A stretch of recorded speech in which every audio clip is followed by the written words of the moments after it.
দেশ স্বাধীন হওয়ার আগে পশুর হাট চালু হয়েছিল পান্ডুয়ায়। তখন থেকেই এক টানা চলছিল হাট। পান্ডুয়া হাসপাতাল থেকে কিছুটা দূরে জিটি রোডের পাশে কয়েক বিঘা জায়গার উপর এই গবাদি পশুর হাট রয়েছে। বর্তমানে এই হাট প্রায় বন্ধের মুখে। ঈদ আসছে, কিন্তু হাতে গোনা কয়েকটা গরু রয়েছে এই হাটে। তাও কেনার জন্য কোনো ক্রেতার দেখা নেই। এই হাটের উপর নির্ভর করেই চলত বহু পরিবার। কেউ গোবর থেকে ঘুঁটে তৈরি করে, কেউ আবার গরুকে জল খাইয়ে জীবিকা নির্বাহ করতেন। কিন্তু এই হাটে গরু না আসায় কর্মহীন হয়ে পড়েছেন তারা। আগামী দিনে কিভাবে তাদের সংসার চলবে সেটাই বুঝে উঠতে পারছেন না অনেকে।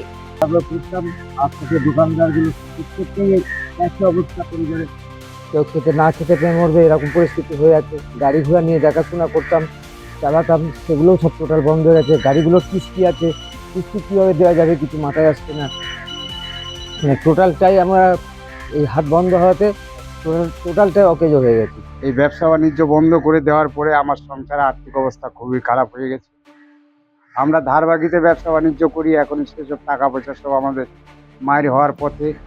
এই ব্যবসা যেভাবে চালু হয় তার জন্য সরকারের কাছে আমরা আবেদন করছি যেন এই রুজি রুটির উপরে আমাদের আঘাত না আসে, আমরা যেন এই ব্যবসা করে কর্মে খেতে পারি। হাটের অবস্থা খুবই খারাপ। যখন থেকে এই নিয়মটা চালু করেছে এখানে হাজার হাজার মানুষ না খেয়ে সব মরছে। এখানে হাট লাগে, চাষিরা মাল নিয়ে আসে, এখানে অনেক লোক তাদের লাঙল দেওয়ার জন্য, চাষ করার জন্য কিনে নিয়ে যায়, অনেক লোক বাড়িতে পোকার জন্য কিনে নিয়ে যায়। এখন হাটে হাজার হাজার লোক কেউ গোবর নিয়ে গিয়ে বাড়িতে ঘুঁটে দিয়ে তারা ইনকাম করে। একটা গ্রামই আছে, পাড়া আছে এখানে মোটামুটি 60-70টা ঘর, তারা গোবর নিয়ে গিয়ে নিজেদের সব মানে ছেলে মেয়ে যারা আছে শিক্ষা থেকে নিয়ে খাওয়া দাওয়া থেকে নিয়ে এইটা থেকেই তাদের উপার্জন করা হয়।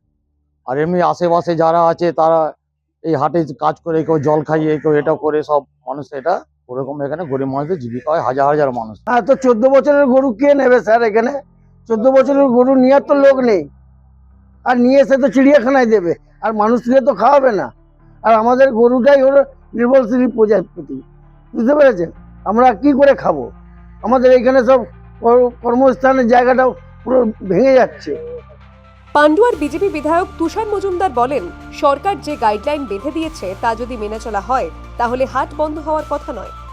দেখুন, বন্ধের মুখে তো দেখুন সরকার যেটা গাইডলাইন বেঁধে দিয়েছে সেই অনুযায়ী যদি করা হয় তাতে তো আমার মনে হয় বন্ধ হওয়ার কোনো প্রশ্নই ওঠে না।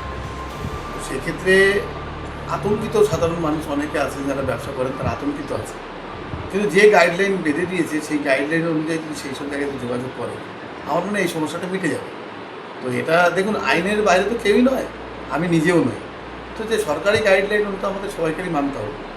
তো সেক্ষেত্রে যারা ভয় পাচ্ছেন তাদের ভয় না পেয়ে আমার মনে হয় গাইডলাইন যেটা দিয়েছে সেই গাইডলাইন অনুযায়ী তাদের সঙ্গে অফিসে যোগাযোগ করুন, যোগাযোগ করে সেইভাবে আপনারা কাজ করুন, কোনো সমস্যা কিছু নেই। রাজ্যে নতুন সরকার ক্ষমতায় আসার পরে 14 বছরের কম বয়সের গরু বিক্রি নিষিদ্ধ করেছে। এর জেরেই তাদের অসুবিধায় পড়তে হয়েছে বলে জানান হাটের ব্যবসায়ীরা। Bureau report, the wall news.